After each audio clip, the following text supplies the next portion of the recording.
Hi friends, Rise and Science. Welcome to my Divine Spoken English class. This is Anand, an English trainer from Odisha.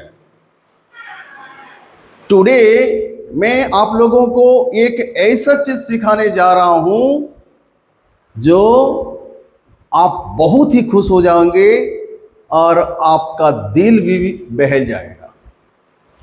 ऐसा एक चीज आप लोगों को सिखाऊंगे कि आप सीख के ना खुश हो जाएंगे।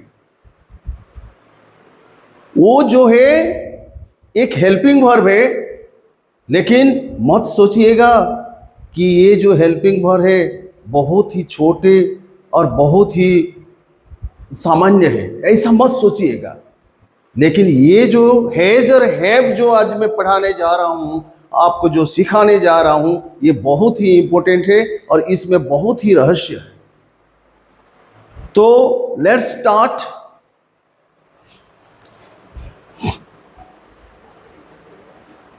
Has, have.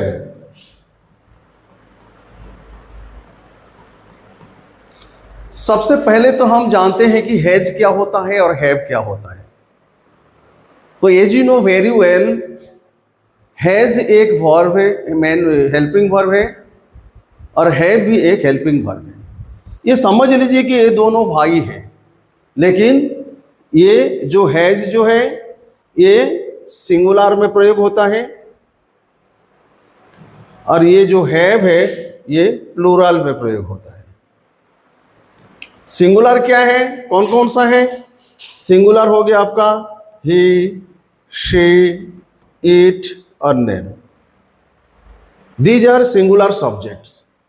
तो ये सिंगुलर सब्जेक्ट के साथ ये आगे हैज का प्रयोग करेंगे। और I, we, you, they, these are plural subject.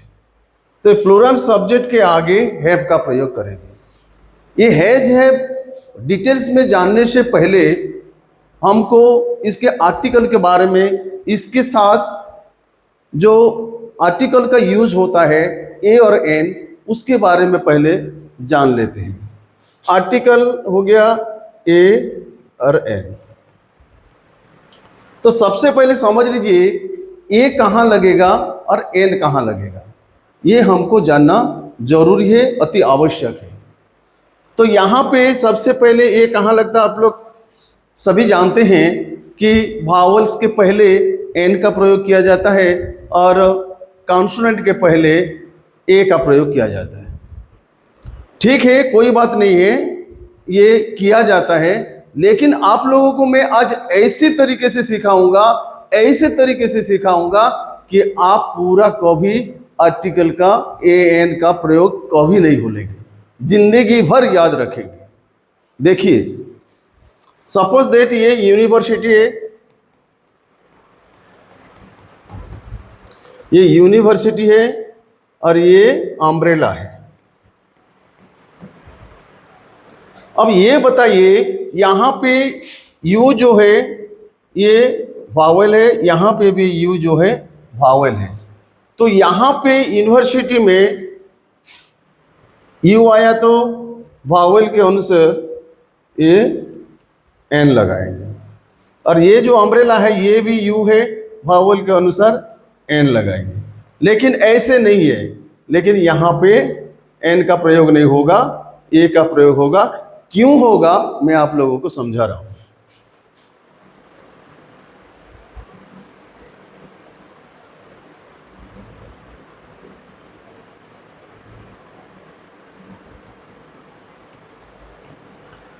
Actually, I don't know how to draw a picture. Still, I am drawing.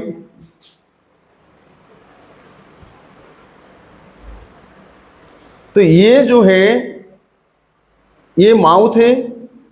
ये माउथ में क्या क्या रहता है? अंदर टीथ रहता है,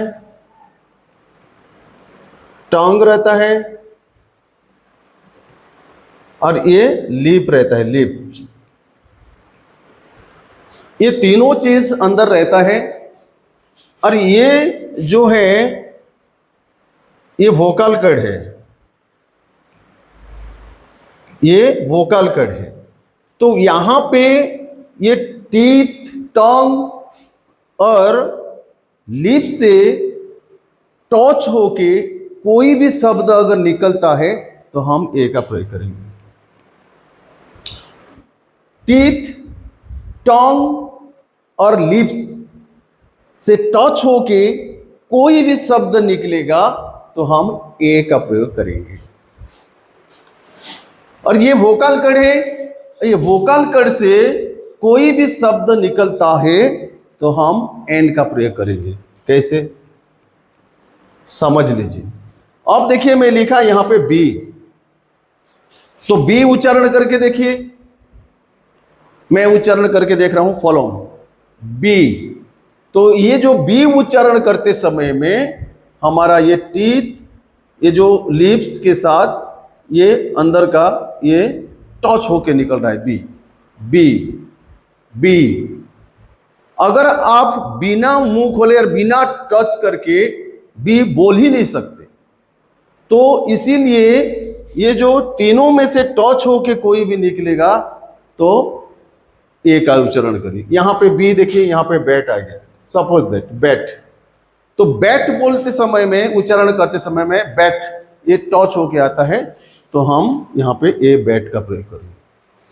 अब देखिए इसको देखिए, ये जो एंड जो है यहां पे ए का प्रयोग क्यों हो रहा है यूनिवर्सिटी में, इसको मैं समझाता हूं। देखिए यूनिवर्सिटी, यू, यू बोलिए, उच्चारण करिए यू यू।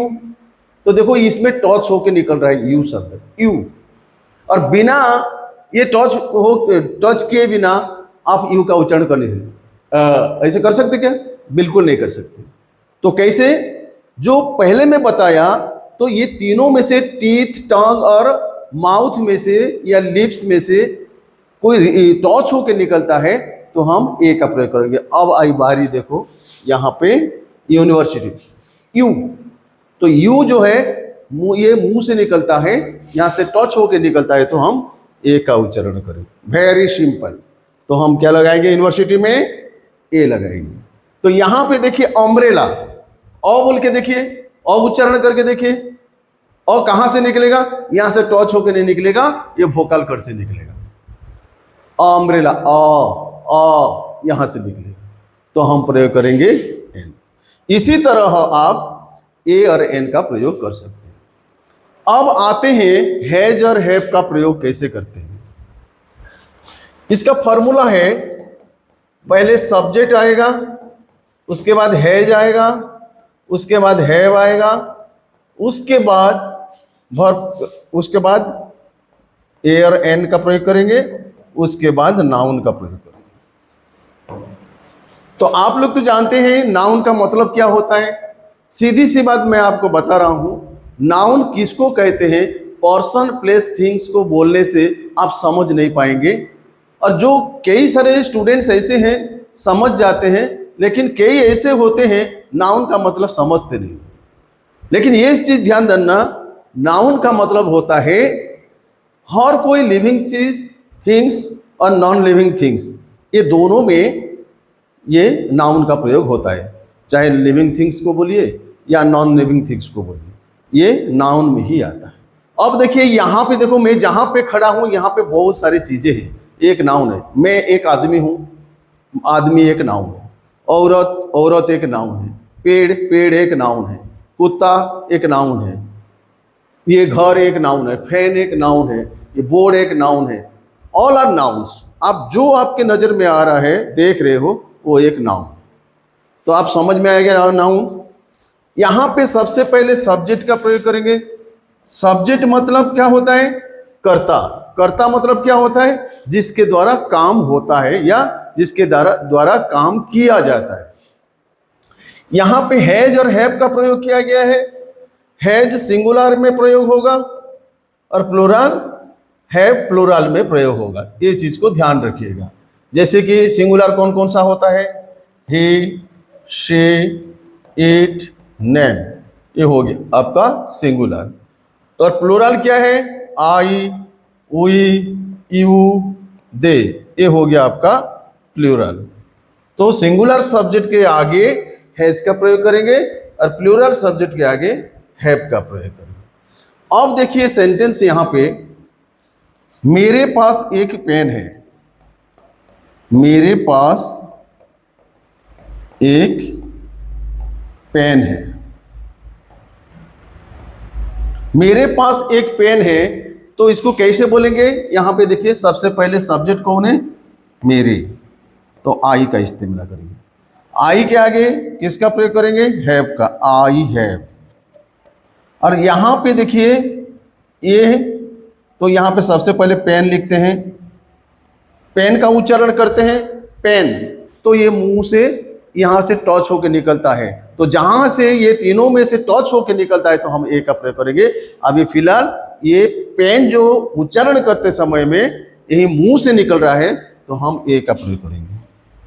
तो आई हैव ए पेन, मेरे पास एक पेन है, आई हैव ए पेन। उसी तरह देखिए मेरे पास पेन नहीं है, तो हम इसको कैसे लिखेंगे? मेरे पास पेन नहीं है।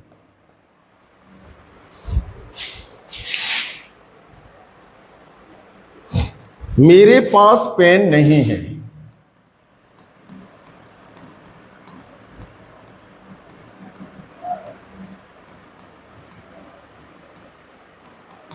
मेरे पास पेन नहीं है तो कैसे बोलेंगे? हम दो तरीके से बोल सकते हैं, I don't have a pen, ऐसे भी बोल सकते हैं आई हैव नो पेन, ये भी बोल सकते हैं। तो लेकिन ये जो सेंटेंस दो ठो जो उसका सेंटेंस बन रहा है, मेरे पास पेन नहीं है, I don't have a pen, और दूसरा बन रहा है आई हैव नो पेन, इसका डिफरेंस क्या है दोनों में? दोनों का एक ही मतलब है, लेकिन डिफरेंस ये है कि यहां पे नो है और यहां पे नॉट है। तो नॉट क्या है? नॉट एक एडवर्ब है, नॉट एक एडवर्ब है, और नो क्या है? नो एक एडजेक्टिव है। नो एक एडजेक्टिव है, तो लगेगा नहीं, कौन सा नहीं लगेगा? आर्टिकल का प्रयोग होगा नहीं एडजेक्टिव के पहले या एडजेक्टिव के बाद। ये जो एडजेक्टिव है ये नो है, नो के बाद ए का प्रयोग या एन का प्रयोग नहीं होता है। तो यहां पे देखिए ये नाउन है, ये नाउन के पहले ये हम ए एन डी का प्रयोग कर सकते हैं, कर सकते हैं नहीं, बिल्कुल ही करते हैं। तो नाउन के पहले ए का प्रयोग करेंगे और एडजेक्टिव के पहले हम कौन सा एडजेक्टिव रहा तो ए एन का प्रयोग नहीं करेंगे। तो यहाँ पे ये राइट है, ज़्यादातर करके I don't have a pen का इस्तेमाल किया जाता है, अमेरिका में ज़्यादा इस्तेमाल होता है और इंडिया में भी इसको फॉलो करते हैं। ऐसे तो आप जानते हैं इंग्लिश हमारा लैंग्वेज नहीं है, इंडिया का लैंग्वेज नहीं है। ये लैंग्वेज कहाँ से आया है? विदेश से आया है, इंग्लैंड से आया है। This language, this is not our mother language, this language derived from British, because the Britishers ruled over our India. That time they used to use English language in our India, and from that dates onwards with the people of India we are using British language. So this one is correct, and you can use I don't have a pen. I have a pen, I don't have a pen. उसको interrogative बनाएंगे तो कैसे बनेंगे? क्या मेरे पास pen है? क्या मेरे पास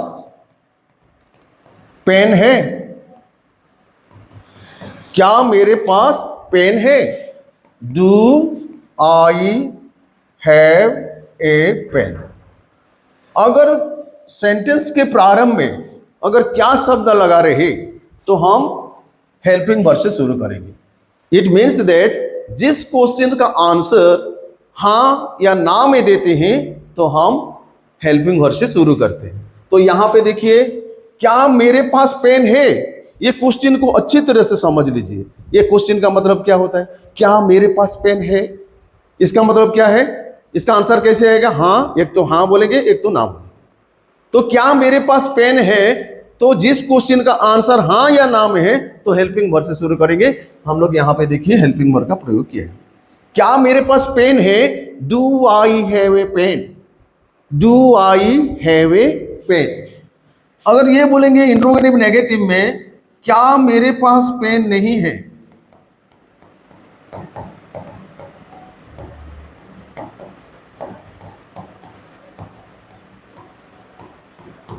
क्या मेरे पास पेन नहीं है, तो इसको do I not have a pen, do I not have a pen. Listen and follow to me.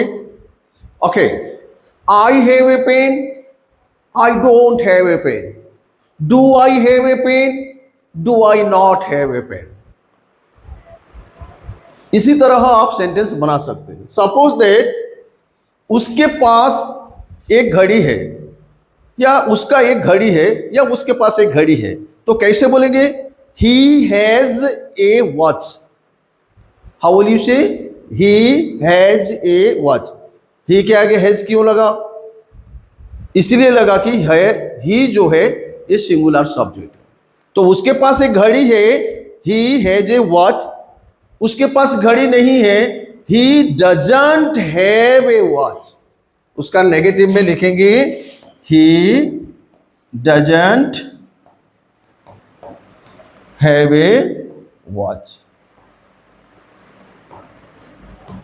Singular subject के साथ डजंट हैव का प्रयोग करेंगे और प्लूरल सब्जेक्ट के साथ आगे डोंट हैव का प्रयोग करेंगे। तो उसके पास एक घड़ी है, ही हैज ए वॉच, और उसके पास घड़ी नहीं है, he doesn't have a watch. क्या उसके पास घड़ी है, तो हेल्पिंग वर्ब पहले आएगा, does he have a watch. क्या उसके पास पेन नहीं है, does he not have A watch. इसी तरह आप सेंटेंस बना सकते हैं। You can make many sentences by using the structure, the helping verb has and have. Suppose I am giving you more examples. You listen carefully. Okay. मेरे पास एक pen है, I have a pen. मेरे पास pen नहीं है, I don't have a pen. क्या मेरे पास पेन है, Do I have a pen? क्या मेरे पास पेन नहीं है, Do I not have a pen?